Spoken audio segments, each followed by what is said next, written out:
যখন কোনো বান্দা সূরা ফাতিহার একটা করে আয়াত বলে আলহামদুলিল্লাহি রাব্বিল আলামিন, সঙ্গে সঙ্গে আল্লাহ জবাব দিয়ে বলেন হামিদানি আবদি, বান্দা তুই আমার প্রশংসা করলি।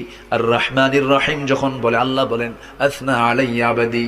মালিক ইয়াউমিদ্দিন যখন বলে আল্লাহ বলেন মাজ্জাদানি আবদি।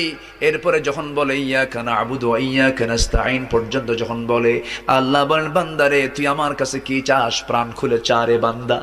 ইহদিনাস সিরাতাল মুস্তাকিম থেকে শুরু করে নিয়া ওয়ালাদ-দাল্লিন পর্যন্ত যখন বান্দা বলে তখন আল্লাহ বলেন বান্দা নামাজের মধ্যে এমন প্রেমের খেলা খেললি বান্দা, তুই যা চাইলি সব আমি আল্লাহ কবুল করলাম। ওই বান্দা যখন রুকুতে যায় আল্লাহ তখন অস্থির হন।